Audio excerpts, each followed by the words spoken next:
Basic health logic इस channel पर आप सभी का स्वागत है। जैसे कि आप सभी को पता है, कोविड-19 सेकेंड वेव काफ़ी तेज़ी से बढ़ रही है।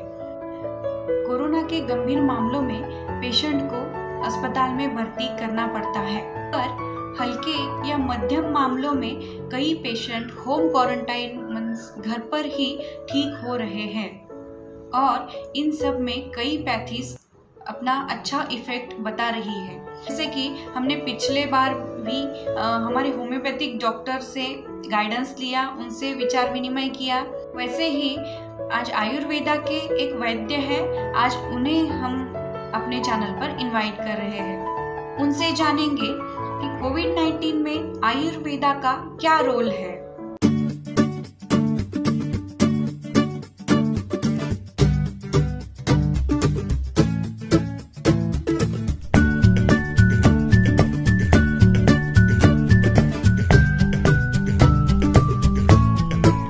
चलिए स्वागत करते हैं हमारे गेस्ट का, जिनका नाम है डॉक्टर बीजल जवेरी।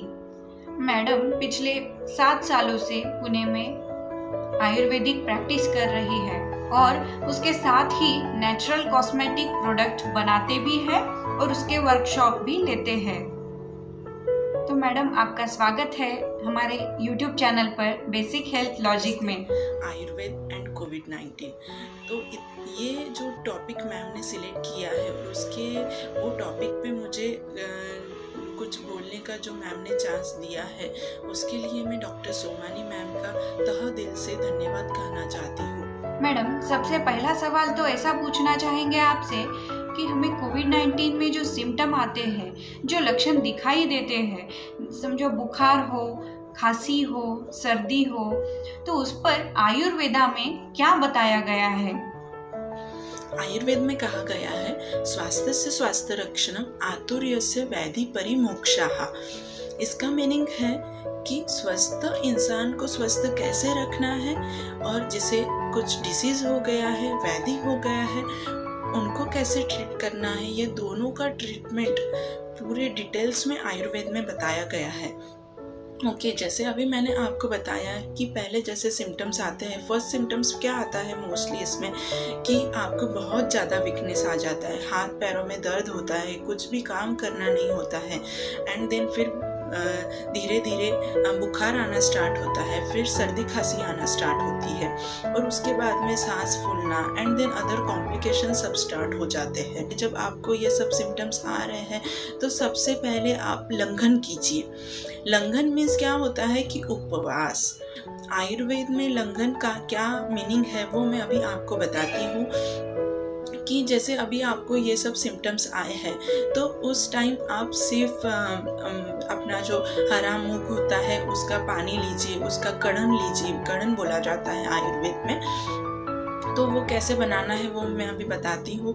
जैसे 1 पार्ट ऑफ हरा मूंग लिया है, उसमें 6 पार्ट उसका वाटर डालना है और कुकर में उसे पका लेना है। तो उसके ऊपर का जो पानी होता है वो पानी को आपको कढ़ाई में थोड़ा सा घी डाल के, हींग, जीरे और मोहरी डाल के उसको बघार देना है और फिर उसका जो पानी है वो जब भी आपको भूख लगी तभी वो पीना है। ओके, उसके साथ आपको गर्म किया हुआ बॉयल पानी, उसी के साथ गर्म किए हुए बॉयल पानी में आप जिंजर पाउडर, जिसे सूंड पाउडर बोला जाता है, वो डाल के बॉयल करते हो और वो पानी दिन भर आप पीते हो तभी भी चलता है। उसके साथ पतली पतली मूंग दाल की खिचड़ी है, मूंग दाल का कड़न है, ये सब लंघन में लेना चाहिए। सपोज आप ये सब लेते हो तो आपका जो आपके बॉडी में जो दोष बढ़े हुए हैं वो सब दोषों का पाचन हो जाता है।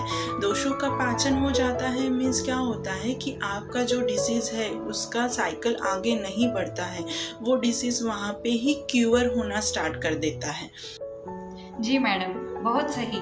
जैसे कि आपने पहले बताया, स्वास्थ्य व्यक्ति में स्वास्थ्य बनाए रखने के लिए आयुर्वेदा में बहुत कुछ बताया गया है, तो उस पर भी रोशनी डालिए ताकि हमारे व्यूअर्स को सब जानकारी अच्छे से प्राप्त हो जाए।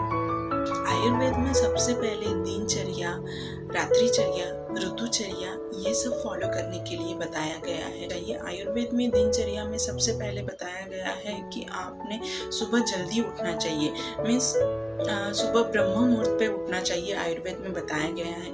लेकिन हमसे ब्रह्म मुहूर्त पे उठना तो पॉसिबल नहीं होता है अभी, तो हम मीन्स मिनिमम 6 to 7 के बीच में तो उठ सकते हैं ना। ओके, तो 6 to 7 के बीच में उठने के बाद में हम सुबह जल्दी उठते हैं, तो जो सुबह का टाइम होता है वो वात का टाइम होता है। तो सुबह जल्दी उठने के बाद में मोशन क्लियर होता है, मीन्स हमारा शौच विधि साफ हो जाता है। और शौच विधि करने के बाद में हमें टीथ क्लियर करनी चाहिए। और उसके बाद में आयुर्वेद में एक गंडूश विधि बताया गया है। गंडूश मीन्स क्या होता है कि oil pulling. Oil pulling means मैं अभी आपको बताती हूँ। जैसे ब्रश करने के बाद में 1 टेबलस्पून या 1.5 टेबलस्पून ऑयल हमें मुंह में पकड़ना है, इस तरह से। ओके, तो इस तरह से हमें ऑयल मुंह में होल्ड करके रखना है, उसे ऑयल पुलिंग मेथड भी बोला जाता है। तो अभी ये गंडूश या ऑयल पुलिंग मेथड के बेनिफिट्स क्या होते हैं वो मैं अभी आपको बताती हूँ। It's good for our oral health. ये ओरल हेल्थ के लिए गुड होता है, अच्छा होता है। वैसे ही रात्रिचर्या होती है, मीन्स रात में जल्दी सोना चाहिए, सुबह जल्दी उठना चाहिए, ठीक है। वैसे ही ऋतुचर्या होती है। ऋतु मीन्स एक ऋतु से जब ऋतु बदलता है तो हर एक ऋतु में डिफरेंट कुछ नियम बताए गए हैं, वो फॉलो करना उसे ऋतुचर्या बोला जाता है। ओके मैडम, बहुत ही अच्छी जानकारी प्राप्त हुई है। मुझे अगला सवाल ये पूछना था आपसे कि आयुर्वेदा में ऐसी कौन सी मेडिसिन है जिसे लेना कोविड-19 में फायदेमंद साबित होगा। आयुर्वेद में जैसे कुछ मेडिसिन बताई गई है, जैसे अमृता है, उसे गुड़वेल बोला जाता है, अश्वगंधा है, तुलसी है, और दालचीनी है, ब्लैक पेपर है। आपको उसका काढ़ा बना के लेना चाहिए। और कुछ मेडिसिन में जैसे त्रिभुवन कीर्ति रस है, संशमन वटी है, गुड़वेल घनवटी है, तो ये भी मेडिसिन बहुत अच्छी रिजल्ट्स देती है हमारे फर्स्ट स्टेज में। जैसे मैंने आपको पहले बताया है कि फीवर आना, वीकनेस आना, सर्दी जुकाम होना, ये सब सिम्टम्स में ये सब मेडिसिन बहुत अच्छा रिजल्ट्स देती है।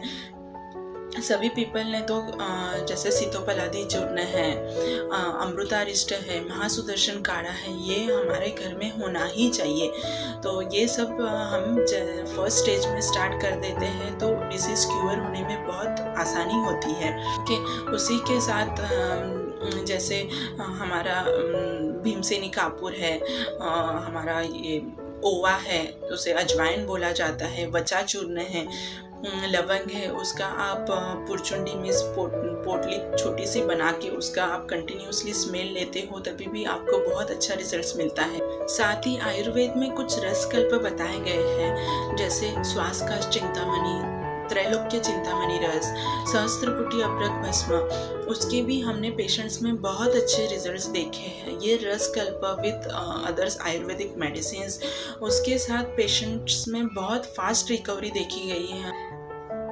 जी मैडम, बहुत ही अच्छे से आपने हमारा मार्गदर्शन किया है, हमारा ज्ञान बढ़ाया है। कुछ छोटी बातें होती हैं, कुछ नुस्खे होते हैं जो हमें पता नहीं होते हैं पर बहुत ही फ़ायदा करते हैं। अगर हम इन्हें अपनाएं तो बहुत ही फ़ायदेमंद अब हमारे शरीर के लिए होती है, हमारे शरीर के स्वास्थ्य के लिए होती है। तो आज आपने उसके बारे में जानकारी देकर हमारा ज्ञान बढ़ाया है। आपका बहुत बहुत धन्यवाद मैडम।